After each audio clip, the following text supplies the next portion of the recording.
আধ ঘন্টা সময় হাতে নিয়ে ঘরবাড়ি সাজিয়ে গুছিয়ে রাখি কিছু টিপস ফলো করে।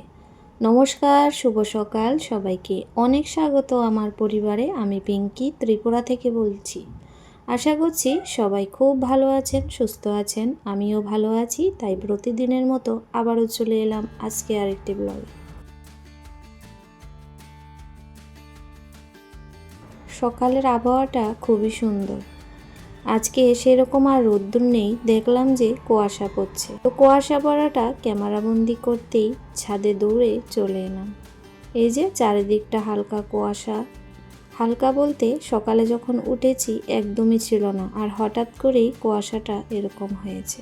খুব ভালো লাগছিল। আর ঘরে আসতে 1-1.5 মিনিট পরেই এতটা অন্ধকার হয়ে গেছে কুয়াশাতে। তো যাই হোক, সকালের কাজকর্মগুলো একদম কমপ্লিট। আর সকালের জলখাবার বানানো থেকেই গতকালকের কিছুটা আটা মাখা ছিল, সেটাই এখন বানাবো কয়েকটা রুটি। আর ফ্রিজ থেকে বের করে রেখেছিলাম সকালবেলা ঘুম থেকে উঠি আগে। তারপরেও না অনেকটা টাইট হয়ে আছে, একটু বেলতে গিয়ে কষ্ট হচ্ছিল। যে কটা হবে বানিয়ে নেব, অল্প করেই মাখা ছিল। আর সাথে কালকের কিছুটা ধোসাও রয়েছে আর সোমবারও রয়েছে, ভাবছি সেটাও তো খেতে হবে। তো সেই জন্য কম করেই রুটি কটা বানিয়ে নিচ্ছি। তো কয়েকটা বানাবো এভাবে ঘি দিয়ে, আর 2-4টা শুকনো বানাবো, কারণ বড় ছেলে আবার তেল ঘি দিয়ে বানালে ও খেতে চায় না এখন।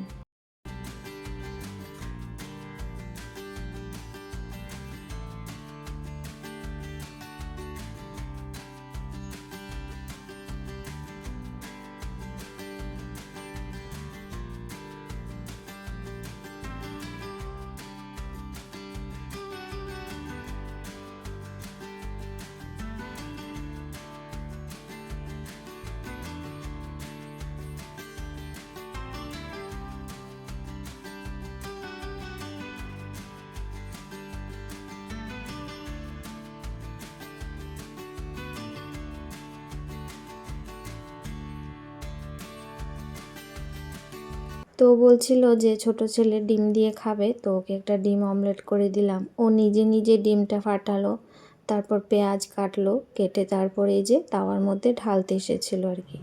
তো যাই হোক, ওকে দিয়ে দিলাম। তারপর আমি সোমবারটা গরম করে নিয়েছি, আর সাথে চাটাও নিয়ে নিলাম। তো এই ছিল আজকে সকালের জল খাবার। তো খাওয়া হয়েছে। তো আজকে অনেকটা সময় বসেছিলাম। তো যাই হোক, বসে তারপর যে জলখাবারের বাসনগুলা ছিল সমস্ত কটাই মেজে রেখে আসলাম। এখন হচ্ছে ঘর দুয়ারগুলা একটু গুছিয়ে নিচ্ছি।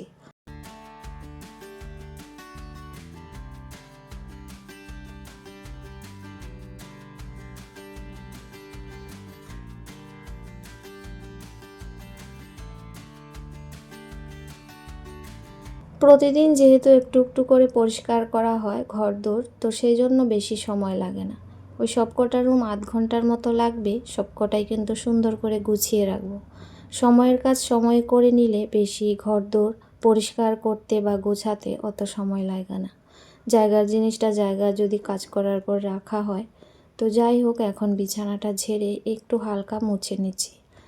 তো তাড়াহুড়ার মধ্যেই মোছামুছিটা করে নিচ্ছি, যেহেতু রান্নার ওই দিকটা রয়েছে। আজকে ভাবলাম যে কাজগুলা করে নিই, তারপর রান্নাটা করব।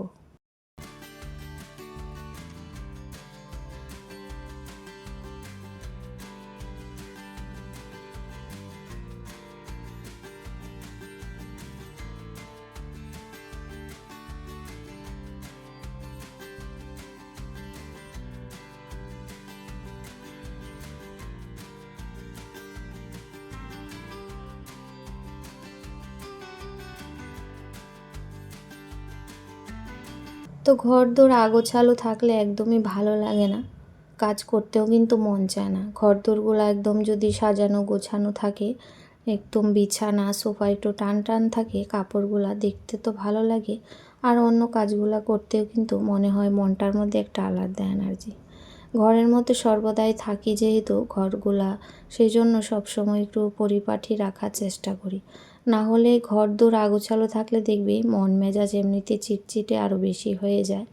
তো যাই হোক, তারপরে যে টেবিলটা এখন গুছিয়ে নিলাম। আর ভাবছি যে বিছানার বেডশিটটা ধুয়ে নেব। আর সকাল থেকে এখনও কাপড় চোপড় কাচা হয়নি, স্নান পূজা সবটাই হয়ে গেছে। তো ভাবলাম যে বেডশিটটা যেহেতু চেঞ্জ করব একসাথেই কেচে নেব পরে।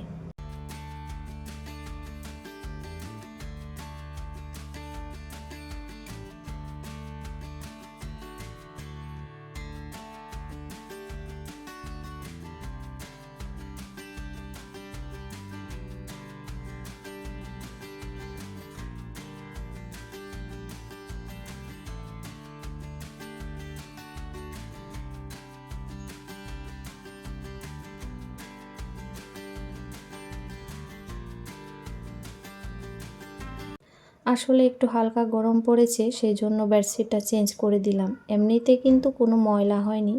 তো যাই হোক, একটু হালকা গরম পড়েছে আর শরীর কিন্তু একটু ঘাম ঘাম হয় হালকা। আর এইভাবে বেডশিট তারপর পিলো কভার না ধুয়ে দিলে ঘুমাতে ইচ্ছে করে না। তো এখন কিন্তু ঘরটা অনেকটাই ফ্রেশ লাগছে, কারণ যেহেতু বেডশিটটা চেঞ্জ করেছি। আর চুলের কাঁটাগুলো এখানে ওখানে চলে যায়, তারপর সবসময় এটার মধ্যেই লাগিয়ে রাখি। আর এখানে চার্জার, তারপরে ইয়ারফোন সব কটাই কিন্তু ভাঁজ করে ড্রয়ারে রেখে দিচ্ছি। দেখতে একদমই বাজে লাগে। এভাবে ছোট ছোট ড্রয়ারের মধ্যে বা বাক্সের মধ্যে রেখে দিলে কিন্তু অতটা আগোছালোও লাগে না। জায়গার জিনিস জায়গায় রেখে দিলে কিন্তু ঘর দোয়ার সবসময় পরিপাটি মনে হয়। কাজ করার শেষে জায়গার জিনিস জায়গায় রাখলে ঘরবাড়ি এমনিতেই পরিপাটি মনে হয়। আর হালকা একটু মোছামুছি করে নিচ্ছি ফার্নিচারগুলো। আর একদম আমার ঘর কিন্তু এই আধ ঘন্টা সময়ের মধ্যে 2-3টে রুম গোছানো হয়ে গেছে। আসলে সব কটা যদি ভিডিও করতে যাই অনেকটাই বড় হয়ে যায়। অফ ক্যামেরাতে সব কটা রুম কিন্তু গুছিয়ে নিয়েছি।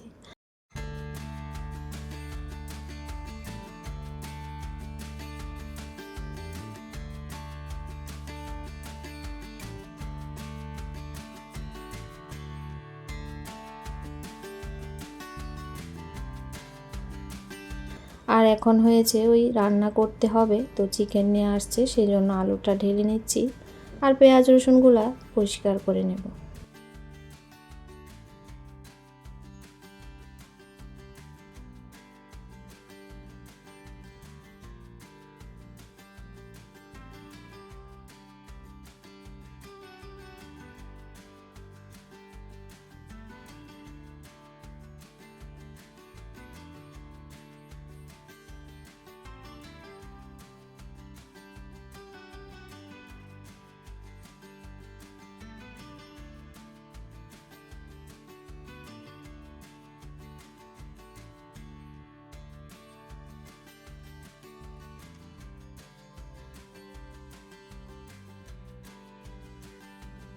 তো আজকে সেরকম রান্না বান্না করতে হবে না, কালকের কিছুটা মাছের তরকারি আছে আর ডালটা ফোড়ন দিয়ে দিয়েছি। চিকেনটা করব আর একটু করলা আছে অর্ধেকটা, সেটা আমার জন্যই ভাজা করব। তো সবাই তো আর করলা খায় না।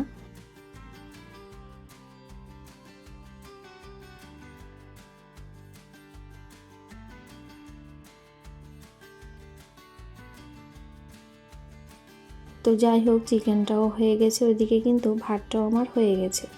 তো এই আজকে রান্না বান্না একদম সিম্পল ছিল। আর ডাল তো আগেই করেছিলাম, একদম পাতলা করে ঝোল করেছি।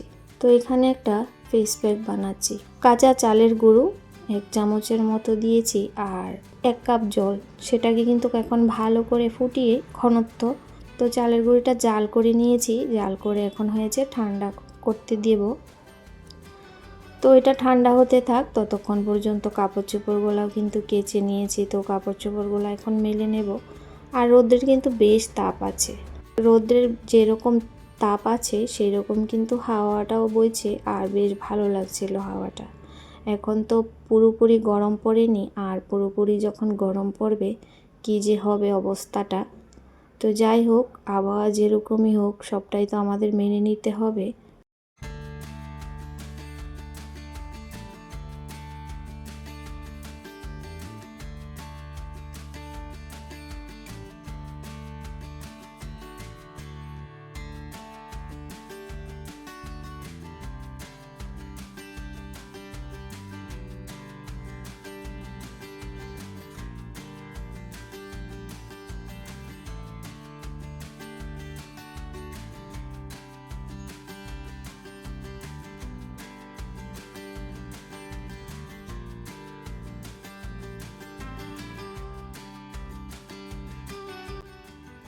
তো বেশ অনেকটা কুল ছিল, তো কুলগুলা তো ভালো করে শুকাতে হবে, না শুকালে যেহেতু অনেকগুলাই, তো ভালো করে না শুকিয়ে রাখলে আবার পোকা লাগবে। তো সব কটা তো আর আচার বানিয়ে খাওয়া যাবে না। এখানে যে চালের আটাটা জাল করেছিলাম সেটা কিন্তু ঠান্ডা হয়ে গেছে। এখন হয়েছে কিছুটা মধু মিশিয়ে এটা মুখের মধ্যে লাগাবো। চালের গুঁড়া কিন্তু আমাদের মুখের জন্য খুবই উপকারী। আমরা তো স্ক্রাবার হিসেবে যখন আমরা শুকনো করে করব একটু দুধের সাথে মিশিয়ে, তো সেটা কিন্তু ওইভাবেও কাজ করে, আর এভাবে জাল করে নিলেও খুবই উপকারী। এটা ভালো করে মুখে লাগিয়ে নিয়েছি। যতক্ষণ পর্যন্ত না শুকাবে ততক্ষণ পর্যন্ত কিন্তু মুখে লাগিয়ে রাখবো। আর এখানে দুটো টব নিয়েছি ছোট ছোট প্লাস্টিকের, আমাদের এইভাবে ঘরে কৌটা কাটা থাকে, সেগুলোও নিতে পারো চাইলে। এভাবে আমি নিয়েছি, নিয়ে তারপর এটাকে ছিদ্র করে দুটো গাছ লাগিয়ে নিলাম। আর এভাবে লাগিয়ে ঘরের যে কোনো জায়গায় কিন্তু টাঙিয়ে রাখা যাবে।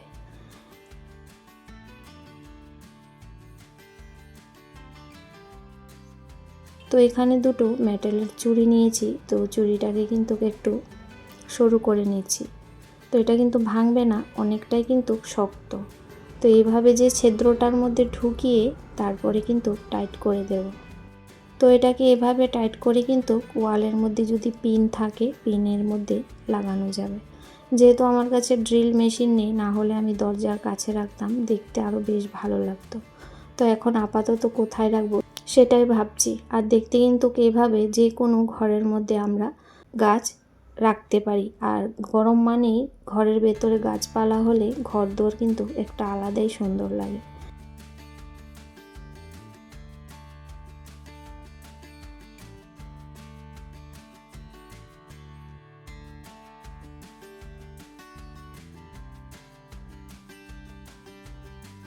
এখন আমার মুখের যে এটা কিন্তু একদম শুকিয়ে গেছে, আর ভালো করে হয়েছে মুখটা ধুয়ে নিয়েছি। তো মুখটা ধুয়ে এখন কিন্তু যে আমার ময়শ্চারাইজারটা লাগাই সেটা কিন্তু লাগিয়ে নিয়েছি। আর অনেকটা ফ্রেশ লাগছে, আর মুখটা কিন্তু অনেকটাই উজ্জ্বল মনে হচ্ছে। যেহেতু ধুল বালু অনেকটাই মুখ থেকে কিন্তু বের হয়ে যায়, যত নোংরা থাকে স্কিনের মধ্যে।